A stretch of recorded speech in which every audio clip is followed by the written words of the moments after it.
Labs vakars visiem dalībniekiem. Sen neredzēti. Prieks redzēt tiešām daudz Jāņus. Jā, sveicieni jau nākamajos svētkos jau. Jā, tā Mārtiņš piedāvāja uztaisīt kaut kādu tādu īsu stāstiņu par to, ko var novērot dienas laikā ar teleskopu, bez teleskopu. Jo parasti tos vārds astronomija tā kā asociējās ar nakti sēdēšanu augstumā un tumsā. Man patīk izgulēties, teikšu, kā ir, tām garajām naktīm bildējot, tomēr piekos diezgan. Un gribējās kaut ko pamēģināt arī dienas laikā pabildēt. Teleskops bija ar gautu montējumu, visām programmatūrām. Protams, ka sāk ar saules bildēšanu. Un tā izrādās, ka var ieraudzīt arī ne tikai sauli. Un tad apskatīsimies, ko mēs te varam sadarīt dienas laikā. Tā es tagad mēģināšu palaist uz ekrāna. Jā, viss ir veiksmīgi. Viss ir redzams, jā, super. Tā, es palaidīšu otru. Tāda dienas astronomija, jā. Nu, kā jau mēs zinām, astronomija ir šiem vecākā no zinātnēm. Tādām, savu cilvēks iznāca no tā salas ārā, pagriez galvu pret debesīm, ieraudzīja skaistu sauli un tāds astronomisks novērojums jau ir skaitījās, tad piefiksēts. Pēc kaut kādiem gadiem sapratu, kā tā saule tur kustās turpu šurpu, uzlec vienā vietā, noriet otrā vietā, un kā tur gada griezumā tur maina to savu lekšanas, rietēšanas to momentu, pozīciju, jā. Tad tā laikam arī tā sākās, jā, tā dienas astronomija. Paralēli viņš to pašu visu darīja arī naktī. Tā, man tikai neiet uz priekšu kaut kāda tagad tas viss. Tā, šādi, jā, tāds viens no dienas astronomijas tādiem objektiem, bet tas tā. Svarīgākais, laikam, un interesantākais viss sākās 17. gadsimts, kad sāka astronomijas novērojumiem izmantot teleskopus. Jā, un tā jau atpazīstama bilde. 1612. gads Galileja zīmējums ar saules plankumiem.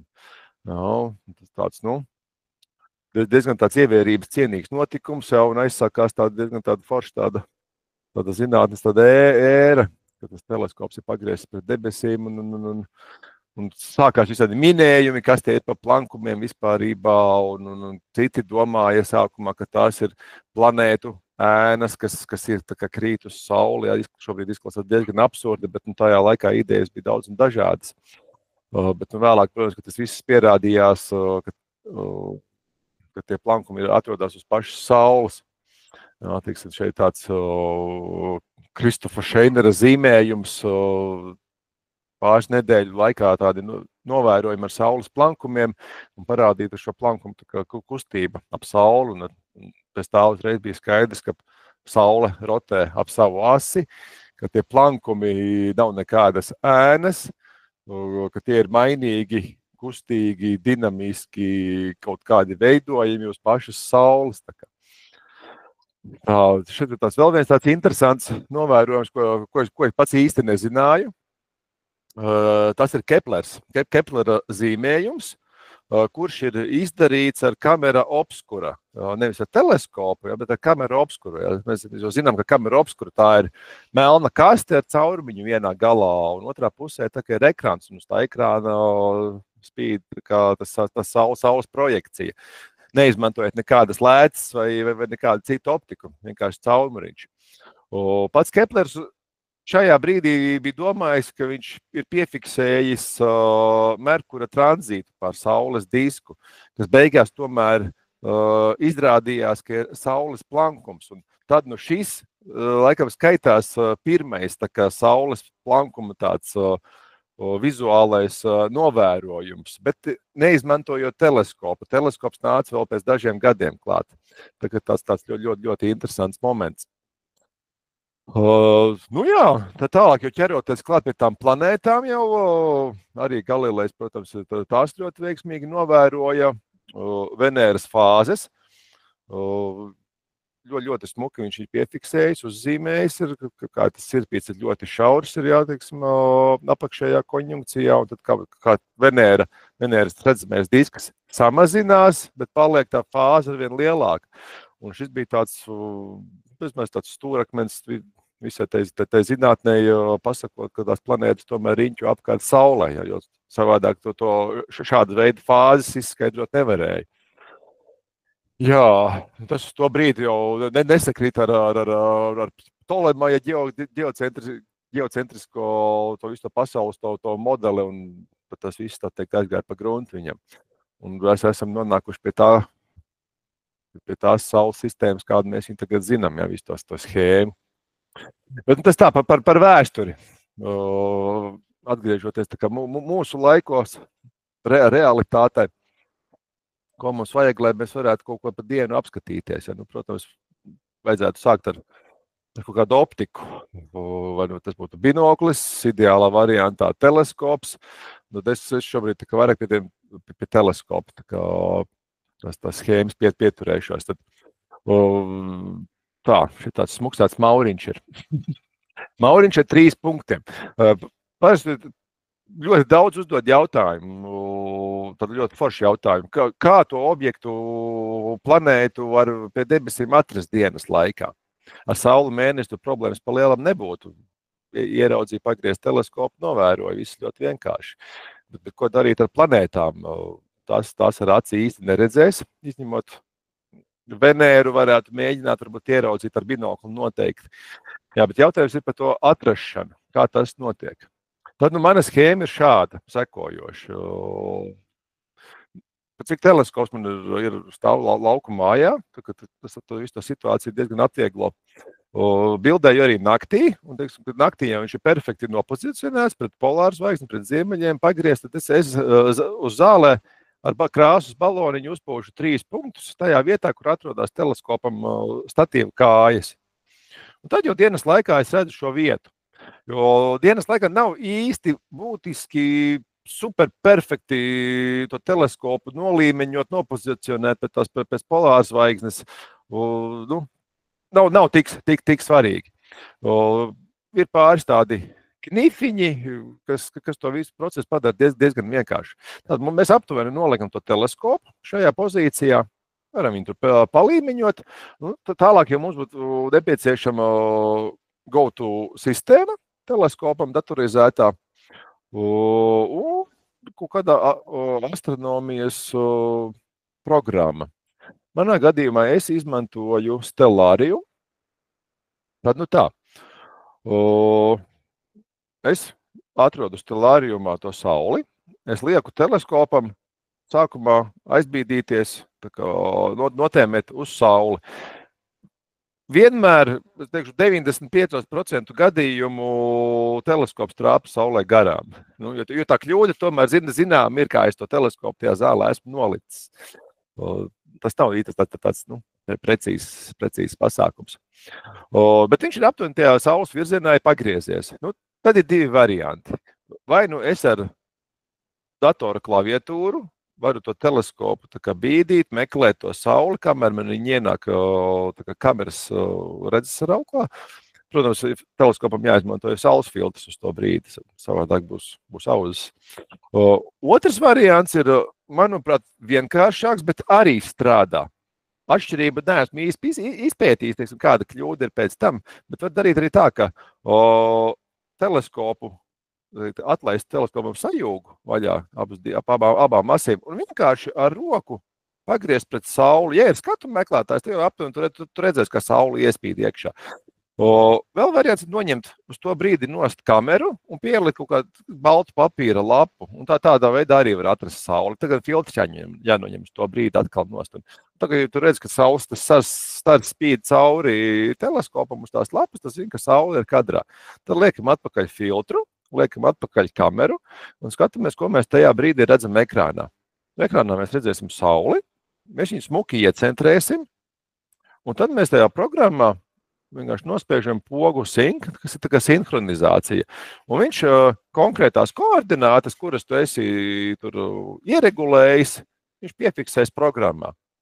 Un tad tas interesants moments, jā, ka vai to meklēšanu var izdarīt ar pašu programmu, ar tiem taustiņiem, tā kā meklēt, un tās koordinātas mainās, un pēc tam nosinhronizēt.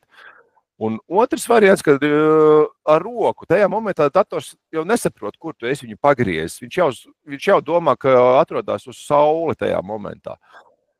Strādā abi varianti. Vienlīdz labi. Un šajā brīdī mēs esam programmā ieskaidrojuši, ka teleskops mums ir pagriezts pret sauli. Un tad jau mēs tālāk varam meklēt kādu planētu, un teleskops jau diezgan precīzi atradīs to konkrēto planētu. Kadrā arī redzam, ka Jupiters, Merkurs atrodas, vai Venēra. Nu tā, ja kamera tomēr netrāpa uz to planētu, tad ir opcija, kurš izmanto kādu programmas. Šeit ir divi tādi ekrāna šāviņi no SharpCap programmas un teleskopa, tā kā galvenās kontrolas programma ASCOM. Un redzam, ka abām programmām ir vienādi tādi taustiņi, tā kā tādu spirālīti apzīmē. Un tā saucās tā kā spirāla veida meklēšana objekta.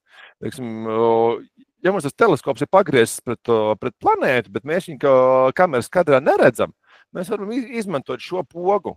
Un teleskops, sākot no tās esošās pozīcijas, no centra, tā kā pa spirāli sāk kustēties, un to spirālis tas radius arī palielinās, un līdz vienā brīdī mēs uz ekrānu redzam, ka tā planēta tomēr pazīstam cauri tam kadram, un mēs to planētu esam atraduši. Tas ļoti ērts veids, lai nav savādāk būtu paniski kaut kur jābraukā pa labi, pa kreisi uz augšu, uz leju to teleskopu, un tas prasa diezgan daudz laika, un tas ir darīts, un nav diezgan rezultatīvi. Jā. Nu, tas ir tāds, jā, variants, kā dienas laikā var tikt pie tās planētas. Jā. Nu, jā, kā jūs minēju, Venēra ir ļoti spoža. Patiesībā dienas laikā es pats biju ļoti pārsteigts, apskatoties stelārium programmā, kur viņi atrodas, paņem ar binokli un praktiski dažu sekundžu laikā es jau viņu biju atradis. Un tiešām spīd ārkārtīgi spoži. Tā kā, ja ir teleskops par rokai, tad ļoti lielisks novērošanas objekts. Pie nosacījuma, ja nav pārāk tuvu saulē, protams. Savādāk tur jau paliek jau mazliet riskanti. Nu jā, par tiem pašiem novērojumiem, ko mēs tad īsti varam dabūt. Jā, nu, protams, mīļā, jaukā, foršā, siltā, labā saule. Šobrīd sevišķi aktīva ar plankumiem un tāda dinamiska visu laiku, ir ļoti interesanta. Nav tāds vienmuļais dzeltenais disks, kur vienreiz vasarā varbūt apskaties un aizmirst tālāk. Tagad var pie katras izdevības, kā ir saulaina diena, var vilkt ārā teleskopu un apskatīt, kas tur notiek. Un tādi, jā, visādi tādas smuki tie plankumu grupas, lielāki, mazāki, tāds ļoti interesants. Tā kā izmantojam izdevību, kamēr ir aktivitāte, tā teikt, maksimumā, un drīz jau viņi vairs nebūs mums tādi forši. Jā, nu, te mēs skatāmies, jā, plankumus, jā, tūplānā, tas bija viens no pēdējiem lielākajiem plankumiem.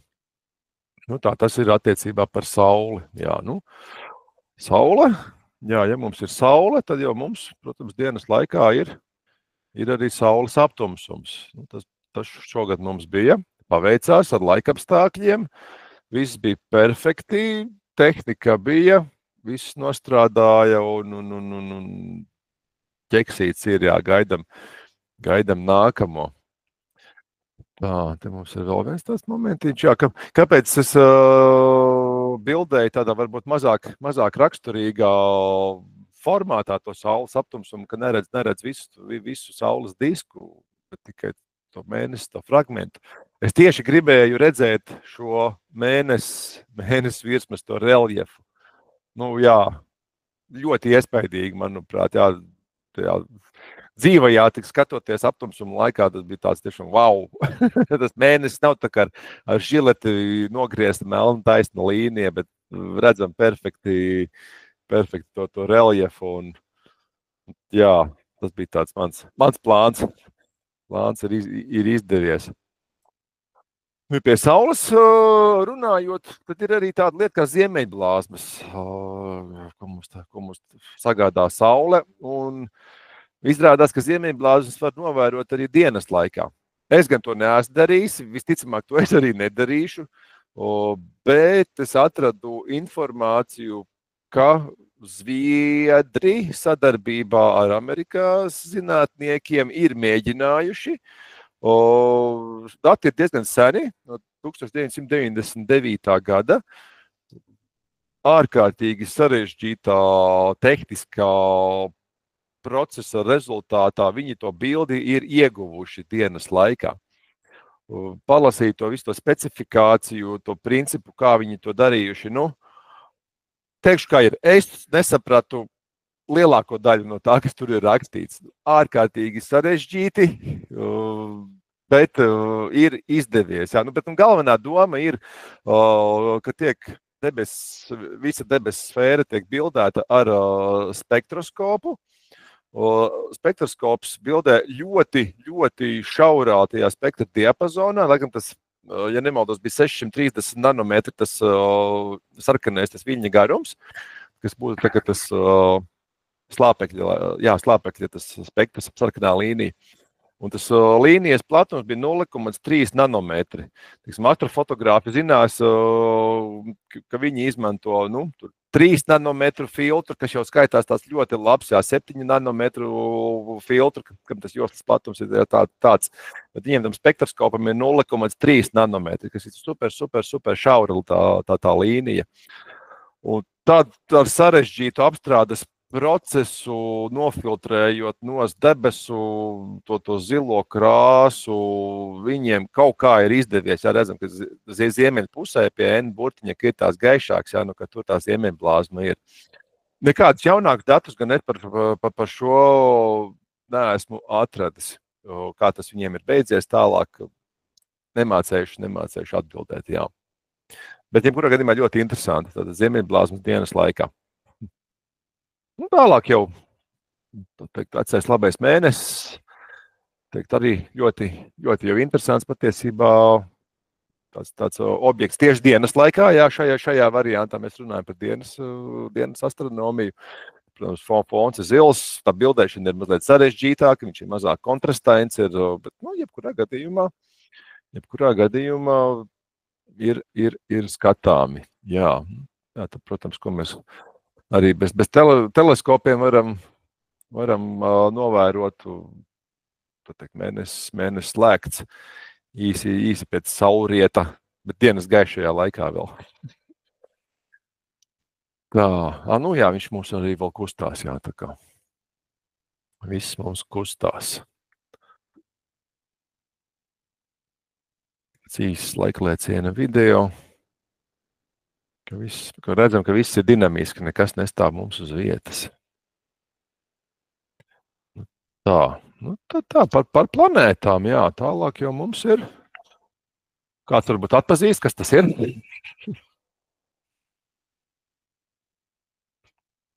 Tas mums būs jau Merkurs. Pirmo reizi pats novēroju, vizuāli, fotogrāfiski, nekad, godīgi sakot, nebija redzējis. Ne ar binokli, tā, ka viņš parasti vakaros, kaut kādos agaros rītos nebija pievērsts, godīgi sakot, uzmanību tam Merkuram. Jo zinot, ka viņš parasti ļoti tuvu Saulē, ļoti zemu pie horizonta un tāds likās tās neinteresants objekts parasti. Bet tie dienas laikā, jā, kad viņš jau ir augstu pie debesīm, Saule salīdzinoši tuvu, jau likās interesanti, ka mēs redzam tomēr to fāzīti viņam, tad tāds labs ķeksītis. Pie Merkūra tad es gribētu uzreiz arī šādu bildi parādīt. Man nācās rakāties par savu bilžu arhīvu, jo es atcerējos, ka es kaut kad ļoti sen biju bildējis Merkura tranzītu pār Sauli. Un Merkuru mēs varam redzēt šeit, kā mazu punktiņu. Pārējie ir visticamāk putekļi uz kameras sensora, bet šis ir tā kā Merkurs, jā, un tas bija tālajā 2016. gadā, spriežot pēc bildes EXIF datiem. Jā, un Tranzīts, te mums pat ir arī mazliet video. Tas nav laiklēciena video, vienkārši tāds reāla laika video. Redzam, jā, ka tie matricas putekļi tā kā stāv uz vietas, jā, šis tā kā saules plankums, un te mums ir Merkurs. Jā, tajā tālajā 2016. gadā teleskops man vēl nebija, man bija tikai tāds liels teleobjektīvs, tas Krievu ražojums, tāds MTO 1000 mm fokus attālumu. Visticamāk, arī telekonverters bija uzlikts virsū. Un plus intersarkanais filtrs, jā, tāpēc tā krāsa tāda mazliet rozīgi sarkanīga, jā, lai dabūtu to saules spilgtumu kaut kā nobremzētu mazliet, jo saules filtri man arī nebija. Saucamie ND filtri, tādi kārtīgi tumši, man arī nebija par rokai, nu nācās iztikt ar to, kas ir. Bet, nu, tā teikt, ķeksīts ir. Nu, tālāk pie tranzītiem mums jau ir arī Venēras tranzīts. Un Venēras tranzīts ir vēl senāks novērojums. Izrādās, tas ir 2012. gads. Kā redzu, laikapstākļi ir pilnīgi tādi neinteresanti novērošanai, bet nu, dažas sekundes es dabūju, nofilmēju, noliku kaut kur arhīvā to video, un tagad tikai skatoties prognozes, kad ir nākamais Venēras tranzīts, izrādās, tas būs 2125. gadā. Tā kā jā, es teiktu, ka to, kas ir pirmais un vienīgais, man nav varianti. Tā, tad vēl viens video. Arī tas ir tas pats. Jā. Nu jā, ejam uz priekšu tālāk. Jā, nu te jau mums ir tāda moderna Venēra, kas bija martā beigās, kad Venērai bija saucama apakšējā konjunkcija, ka tas sirpītis ir vissmalkākais, vistievākais, vissmukākais un, nu, ārkārtīgi simpātisks objekts. Es domāju, tas varētu būt galvenais tās dienas astronomijas objekts, pētīt, skatīties Venēras fāzes. Un izrādās, ka pat nevajag ļoti, ļoti spēcīgu teleskopu, pietiek ar tādu pat vidēju izmēru. Ja. Man viņam ir 714 mm fokus attālums, un, kā redzam, detalizācija ir diezgan sakarīga, jā. Nu, tāds, jā, viņš dabīgā, teiksim, tādā skatā Venēra šobrīd ar visu atmosfēras virmošanu, redzam, kā tas viss svārās, jā, un tāpēc, lai mēs dabūtu to smuku bildi, jā, ir atkal vecā labā grēdošana, nu, bez tās mēs nekur iztikt nevaram, lai mēs šo visu atmosfēras virmošanu likvidētu. Un beigās mēs tiktu pie kaut kādas simpātiskas, plus mīnus simpātiskas fotogrāfijas. Jā. Tā mums ir Venēra, tā teikt, savā maksimālajā, minimālajā tajā fāzē. Jā. Nu, te ir tāds pavisam skaisti. Jā. Nu, varam redzēt, jā, ka tas sirpis ir mazliet vairāk par 180 grādiem. Nu, atliek gaidīt nākamo konjunkciju, nu, kad cerams, ka būs tuvāk. Es neesmu papētījis, kā tur ir ar tiem attālumiem, jo šajā reizē Venēra no Saules atradās aptuveni 8 grādus tālu, kas ir diezgan daudz patiesībā, jā, bet un tas sirps, nu, tie gali nesatiekās kopā viņam. Saku, jo mēs dabūjam tuvāk viņu pie Saules, jo tas sirpīts paliek arvien lielāks, un nu, vienā brīdī jau ir sevišķi tuvu Saulē, un tad praktiski ir pilnu gredzenu var iegūt. Bet pie tā mēs mazliet vēlāk tā kā tuvāk papētīsim, kāpēc šāda bildēšana ir sevišķi ekstrēmā un savā ziņā droši vien arī aizraujoša. Jā. Tā, un te ir tā pati Venēra, jau dažas nedēļas vēlāk, pēc tās konjunkcijas, redzam, ka tā fāze jau ir krietni lielāka, un tad lēnām viņi tuvojās atkal jau tā kā. Sakot, Venēra no mums attālinās, iet Saulē otrā pusē, tā fāze paliek lielāka, bet leņķiskais diametrs, kad Venēras izmērs samazinās. Nu, tā tur visādi interesanti notiekās. Nu, jā. Šis arī ir dienas laika uzņēmums. tas ir Mars.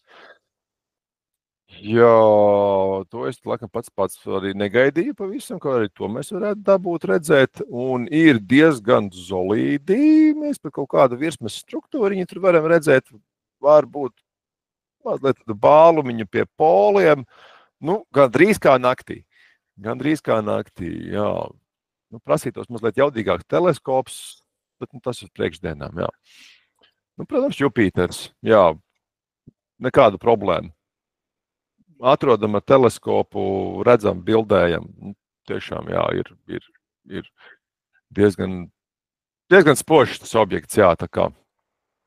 Nu, te mums arī vēl ir ar visiem pavadoņiem. Viņš ir, es laikam mazliet samuldējos, šis ir mazliet jau pēc saulrieta, šis ir gan dienas laikā, jā, ar infrasarkano filtru. Bildēts infrasarkanais filtrs, tā kā diezgan krietni samazina to debesu ziluma spožumu un palielina mazliet kontrastu un mazliet pāreksponējot pašu Jupiteru, ka mēs neredzam tā kā virsmas tās strīpas, bet mēs jau redzam 3 pavadoņus, un tas tiešām ir dienas laikā bildēts paralēli ar visu Venēru. Tā kā var apskriet visas redzamās planētas to brīdi, kas ir. Var izdarīt to pašu arī ar Saturnu. Šajā bildē mums ir Saturns. Ja kāds var ieraudzīt viņu, tad tas ir super, jā. Jo šeit man ir rādām kutiņš pie ekrāna, un kaut kur šeit ir Saturns.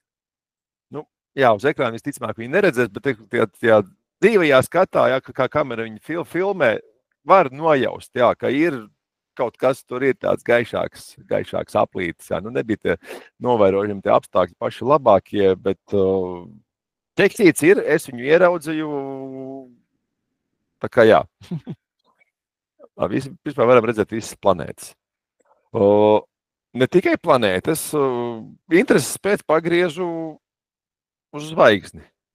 Jā, un re, kur ir? Zvaigzne mums ir Beta Taurī. Beta Taurī, tas ir jau vērša zvaigznā, ja Beta sanāk, jā, Elnats zvaigzne. Fantastiski, jā.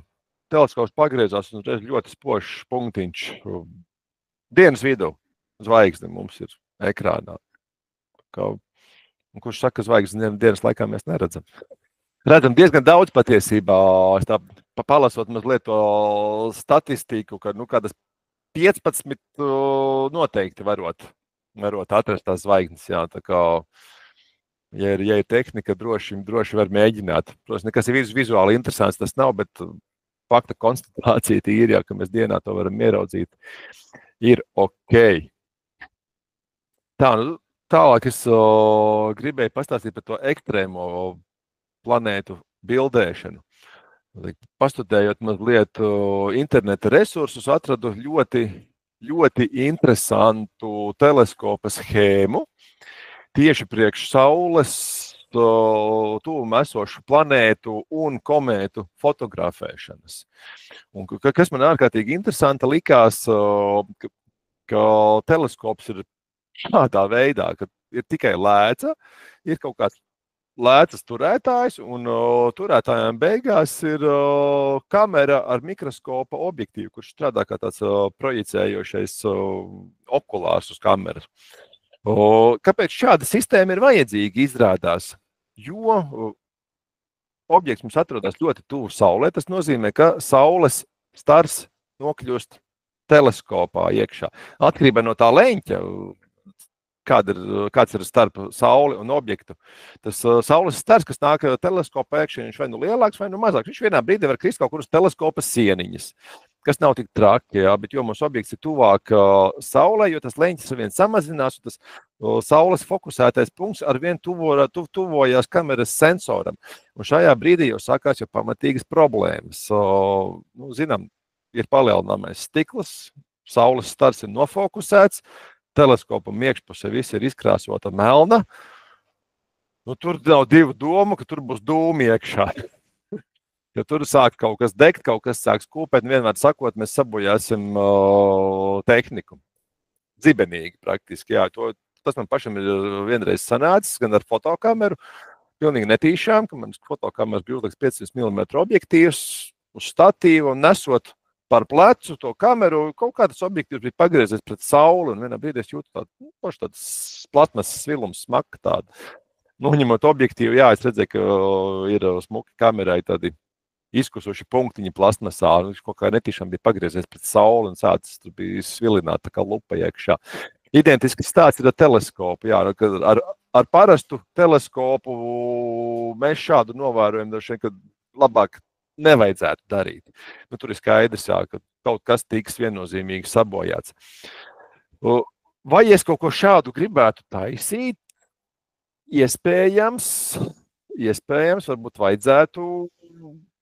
Jā, tad ir jāsameklē, tā teikt, teleskopu lēca kāda un vienkārši jāsaliek kaut kā tas viss ir kopā. Redzam, ka šeit ir blakus tai kameras tam caurumiņam, tad rakstīt, ka aptuveni milimetru diametrā ir tāds atvērums pirms kameras. Un šeit blakus mums ir prizma. Un tas fokusētais, tas saules stars nokļūst tajā prizmā un tiek atstarots vai nu uz sānu, vai atpakaļ tā kā uz priekšu. Ar domu, ka pats kameras operators tajā brīdī nedabū to fokusēto saules staru kaut kur sev acīs vai kaut ko citu nenosvilina. Nu, savādāk mēs to īsti nobildēt nevaram. Otrs variants. Arī no tās pašas mājaslapas atradu, ka ir pārbūvēts Ņūtona teleskops, ir izņemts galvenais spogulis laukā, un spoguļa vietā mums ir ielikts objektīvs no refraktora. Lēci ir ielikti iekšā. Un tad teleskops strādā ar kājām gaisā, tā kā dibenu pret sauli pagriezts ir. Un tam mēs tā redzam, ka tā saules gaisma nāk iekšā pa teleskopu, pa to lēcu. Šeit mums atrodas diagonālais spogulis, kā jau Ņūtona teleskopam. Tas to gaismu, teiksim, no mūsu bildējuma objekta, šajā gadījumā no komētas, atsturo uz kameru, uz kameras sensoru, bet tā nofokusētā saules gaisma, tas fokus, tas iziet pa teleskopa priekšpusi, kas šajā gadījumā ir aizmugure, iziet ārā. Nekādu skādi mums nenodarīja. Tā fokusētā gaisma izskata, ka cauri tukšai trubai vienkārši. Un tā teikt, nekādas vilināšana mums iekšā nenotiek. Nu, jā, šādi divi varianti, kas būtu ieteicami sevišķi tuviem objektiem. Jā, un redzam tajā video, tas autors pats ir nobildējis komētu, jā, dienas laikā smuki redzam mākoņus, jā, un pie krustiņa mums ir komēta. Tā kā, jāgaida ir kāda tuvā komēta, un kaut kas būs jāsāk varbūt uzķīmiķot. Nu, tas tā, jā, par dienas astronomiju nākotnē, kāda mums izskatās nākotne, par ko mēs varētu apskatīties. Nu, skaidrs, ka planētas gandrīz jebkur varam dienas laikā. Tad, tāds papētot stelārium prognozes, tāds tuvākais interesantais moments 12. augusts. Mums ir Jupitera Venēras konjunkcija. Dienas laikā starp planētām būs aptuveni pusgrāds. Nu, tas nozīmē, ka tādā kameras vienā kadrā mēs šo varam dabūt. Tāds, gatavojam tehniku, trenējamies. Un kas man liekas pavisam interesants, mazliet vēlāk, 19. septembris, mums būs Venēras aizklāšana. Mēnesis aizklās Venēru, un tas notiks dienas laikā. Aptuveni pēc Rīgas laika skatoties, tas būs ap 3 pēcpusdienā. Un te mazliet, te man ir animācija, pat kā tas viss izskatīsies. Es teiktu perfekti. Varans novērojums varētu būt, jā, dienas laika tāda Venēras okultācija. Te ir arī tāds izgriezums no stelārijuma. Redzam, ka ir maziņš ļoti šaurs mēnesis sirpītis sākumā aizklāšanas momentā būs. Un otra pusē iznāks, jo tā kā mēnesis tā kā ēnas pusē. Tā kā gaidām un ķeram. Nu, no manas puses pa lielam tas tā kā būtu viss, jā. Kaut kādi jautājumi, droši. Jā, droši jautājiet. Jo man jāsaka, tas tāds tiešām interesants jauns novirziens ķert ne tikai sauli vai pieņemsim mēnesi, kas dienas laikā ir arī šeit redzams, bet tā īsti medīt arī visas planētas pēc kārtas. Jā, sāka vienu, pēc tam jau tā teikt āķi lūpā un jau mēģina jau izspiest maksimumu, jo paņem vienu, paņem otru, paņem nākamo, paņem vēl kaut ko, tad zvaigzni paņem. Ja Venēra nav pārsteigums, tad mani pašu visvairāk uzrunāja tieši tas Jupiters, un pēc tam arī tā spēle, ka var arī tos Jupiteru pavadoņus dabūt, tas tiešām ir tāds... Jā, vienreiz kaut ko tā ir pamēģina, tad mēģina kaut ko pamainīt un izspiest vēl kaut ko, jā, no tā Jupitera. Un tiešām, jā, protams, tā bildi pāreksponēta, jā, tāda, nesimpātiski varbūt vizuāli, bet to var izdarīt, jā. Man tāds provokatīvs jautājums, vai tevi šajos novērumos netraucēja kādi pavadoņi? Kas tas skaidrs, ka laikam dienā viņi netraucē, bet ja naktī tie ir nedraugi. Starp citu, pie dienas novērojumiem skaitās arī kā pavadoņu novērošana. Jā, labi, šajā gadījumā viņi netraucēs īsti, neredzēs viņu, bet iespējams ir, jā, tā pati Starptautiskā kosmosa stācija. Viņai vajadzētu būt brīžiem diezgan spožiem, jā. Jā, un vēl daži satelīti, jā, un to parasti pie dienas astronomi mēs arī piemin, jā. Un tajā skaitā arī meteori, jā. Arī, tie nav paredzami, ja prognozējumi, bet izcilos variantos arī tos varētu novērot, tā kā skaitās. Jā, mums ir pacēlis roku Roberts. Lūdzu, Roberta. Sveiki, jā. Sveiki no Vācijas. Paldies par ļoti labi bildes, Jānis. Tu teici par zvaigznes.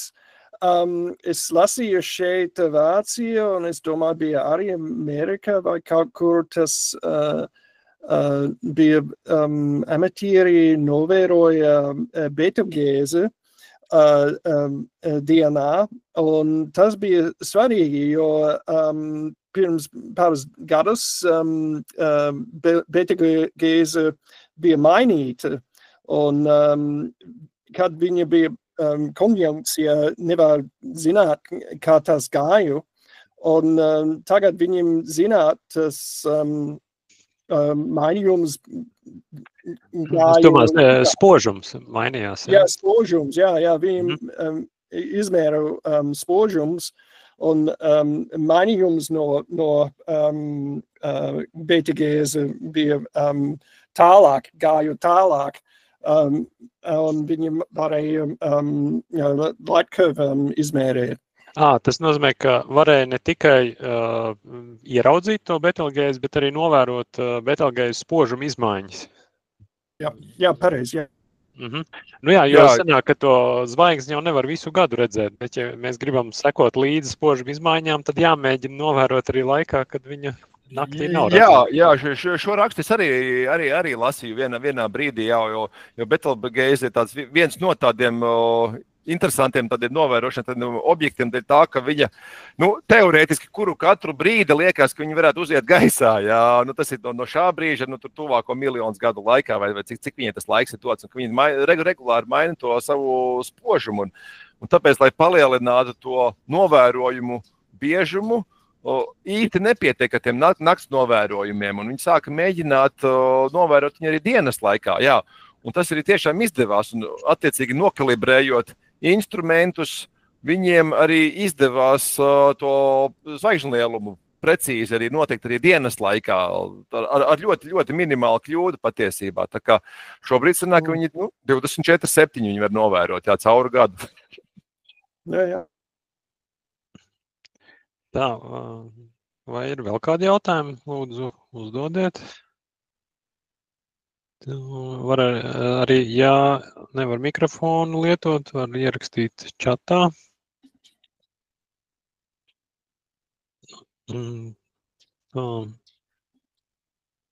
Redzu. Jāni, tad tev liels paldies. Mhm. Jā, un tad pārējām pie nākamā Jāņa.